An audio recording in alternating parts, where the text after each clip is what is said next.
tenemos a nuestro más grande escritor y poeta peruano, una de las más altas cumbres en la literatura universal y expresión poética del Perú, César Vallejo. ¿Pero alguna vez han pensado qué inspiró a César Vallejo a escribir Locao? Si quieres resolver tus dudas, iniciemos. César Abraham Vallejo Mendoza nació en la ciudad de Santiago de Chuco, en el departamento de La Libertad, el 16 de marzo de 1892. Sus padres fueron don Francisco de Paula Vallejo Benítez y doña María de los Santos Mendoza Gorrionera.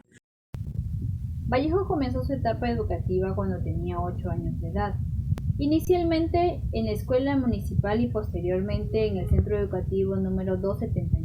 Los estudios superiores de César Vallejo se iniciaron entre los años 1910 y 1912. Se matriculó en las universidades de Trujillo y San Marcos de Lima, pero sin lograr estudiar estos años porque su estrechez económico lo obligó a trabajar con su padre ayudándolo en Santiago de Chuco en sus labores de tinterillos. César Vallejo entre 1913 y 1917 estudió en la Universidad de la Libertad en Trujillo, cursó la Facultad de Letras, graduándose de bachiller en Filosofía y Letras el 22 de septiembre de 1915 con la tesis El romanticismo de la poesía castellana y la Facultad de Derecho. Vallejo vivía desde 1929 con Georgette Philippart, a quien conoció desde una ventana de un hotel en París, para luego casarse con ella en 1934, y junto a ella emprendieron un viaje en 1931 hacia Madrid.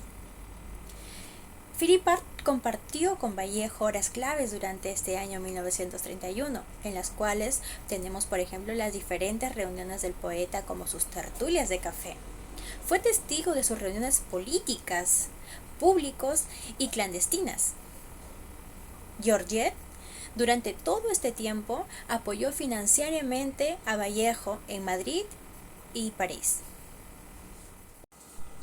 Un dato curioso es de que Vallejo había expresado en uno de sus acostumbrados paseos al cementerio Montparnasse, en el que había escrito muchos versos. Había dicho que sería grato poder descansar en este cementerio, agregando: me gustaría descansar aquí. Vallejo enfermó un 13 de marzo, empeorando rápidamente, postrado en cama, por lo que fue llevado a la clínica Aragó. No se pudo determinar con qué enfermedad falleció, aunque algunos hacen mención al paludismo.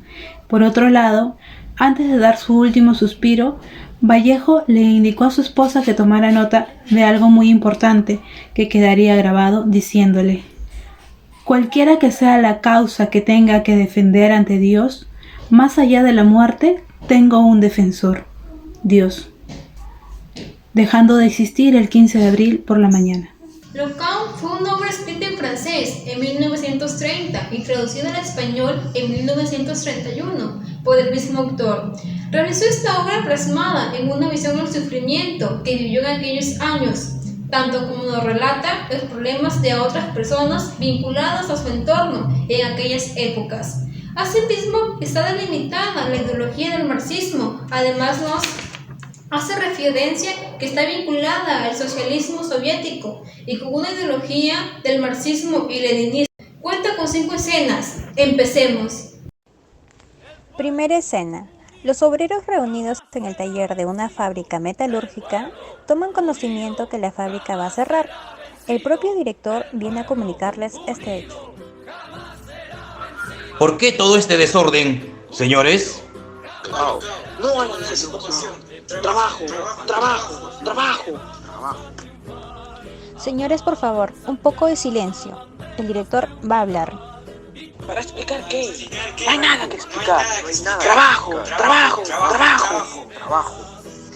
Señores, la dirección ha decidido cerrar los talleres desde el lunes próximo, ejecutando las órdenes recibidas del Consejo de Administración. No serán cerrados los talleres. No se cerrará. No a la desesperación. Trabajo. Queremos trabajar. Ah, mis amigos, les aseguro que esta lamentable decisión no depende de mí ni de nadie. Desgraciadamente, la crisis económica internacional nos ha afectado y nos ha obligado a todas las empresas a reducir nuestra producción hace cierto tiempo y no comprende que los fabricantes serían los primeros en mantener su volumen. Y no solo en mantenerlo, sino los primeros en aumentarlo. La empresa Brunot, al cerrar sus puertas, va a perder infinitamente más que todos ustedes. El obrero no pierde, sino que su sueldo. Pero las pérdidas que sufre la empresa ascienden a millones. Las ganancias también ascienden a millones. Usted mismo nos hace comprender. Nosotros sabemos muy bien que con crisis o sin ella, fábricas abiertas o cerradas, los patrones siguen viviendo muy bien, mientras nosotros morimos de hambre. Y la desocupación, señores, es un fenómeno inevitable, fatal. Nadie es personalmente responsable. Los patrones, el gobierno, nosotros hacemos todo aquello que esté en nuestras manos para detener ese mal. Los municipios, por su parte, proyectan nuestros trabajos públicos únicamente con el fin de procurar trabajo para los obreros desocupados. Brunot solo cierra una fábrica, como ustedes saben, dejando únicamente 9.000 obreros sin trabajos. Además, y por último, no es sino una cuestión pasajera. 6 meses, a lo más. Tal vez. Verdad. Usted miente. No va a reabrir. Usted nos embauca. En fin, señores, esto es desgraciadamente todo lo que puedo decir por el momento. Y ahora, cada uno a su trabajo. Al retirarse el director, el obrero Raimundo incita a los furiosos trabajadores a tomar acción.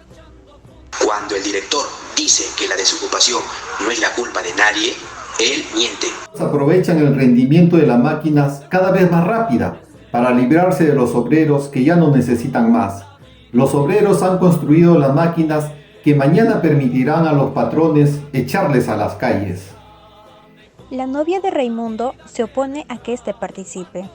Raimundo, no vayas, te van a detener.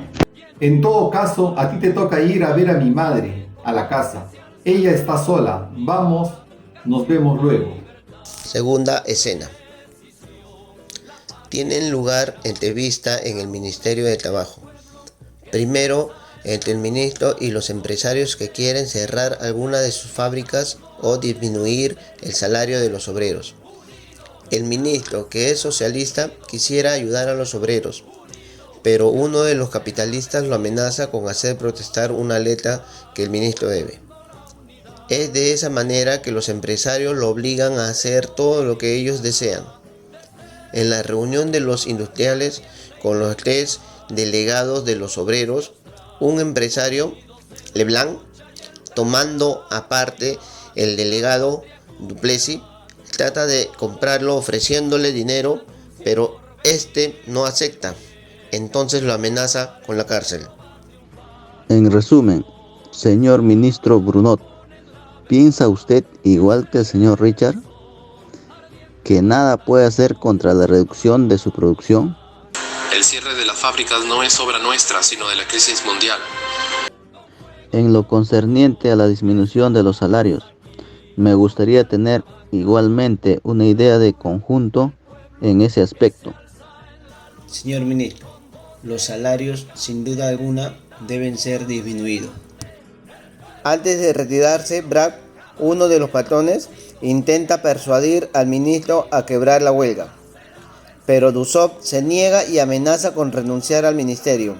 Finalmente, Bragg recurre a los chantajes.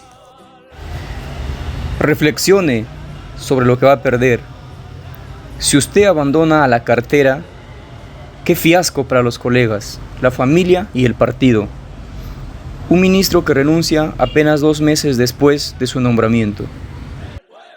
Cumpliré con mi deber, y haré justicia con toda la imparcialidad. Y bien, en cuanto a mí, mi querido Dousaut, le haré protestar su letra del banco de crédito. ¿Qué?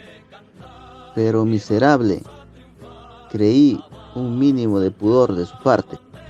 Le pago de la misma manera que su capricho. Mientras tanto, los obreros esperan fuera del edificio, donde los delegados se reúnen con los tres patrones para discutir el futuro de ambos bandos. Leblanc aparta a uno de los delegados y le propone traicionar a sus camaradas. Ponga más atención, Duplessis. Hay atenciones que no se representan sino solo una vez. Piense en ello, créame. Duplessis rechaza repetidas veces la oferta, pero Leblanc lo amenaza y lo hostiga hasta que logra sobornarlo con 25.000 francos. Todo parece estar perdido para los obreros. Camaradas, como ustedes saben ya, no hemos obtenido nada de los patrones. Absolutamente nada. El ministro solo escucha. Además ha sido breve. ¿Y para qué repetir las razones y los argumentos de siempre?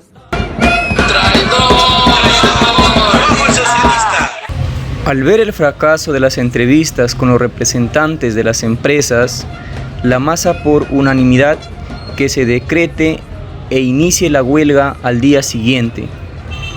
Se reunieron todos y de forma enardecida expresan que no hay otra solución más que la violencia. Los obreros intentan apaciguar y convencer a la masa de no proseguir con la violencia, pero los huelguistas empiezan a dar discursos y expresan las penurias por las que atraviesan, cuestión que hace que las masas comiencen a avivarse. Mientras era celebrada el inicio de la huelga, la policía invade el sindicato, el cual comienza la agresión en donde los obreros comienzan a huir. Se desata una violenta persecución de los obreros, en donde los policías golpean y encarcelan a todo aquel involucrado. En medio del desorden, Raimundo y su esposa se esconden en su vivienda. Ahí ella le pide abandone la huelga por ser peligrosa, pero él se niega rotundamente, pese a que su propia madre se lo pide. El amor por una mujer no me aturde. A quien amo más en este mundo es a los compañeros, más que a ningún otro. En una vivienda cercana empieza a llorar dos niños de hambre. Su madre empieza a mantenerlos en calma, mientras su padre sale a prestar 10 francos para comprar alimento. Hambre, mamá, tengo hambre. Yo también tengo hambre, mamá. Esperemos a papá. Va a volver rápido. Vas a traer carne, papa y leche y café. Sin embargo, es encarcelado en el intento. La novia de Raimundo es alcanzada por un disparo y su madre, al intentar socorrerla, es apaleada. El guardián es traicionado por el vigilante y es abatido por la policía al interior de la fábrica. Mientras tanto, Braunau gastaba dinero con sus amigos en un lujoso cabaret.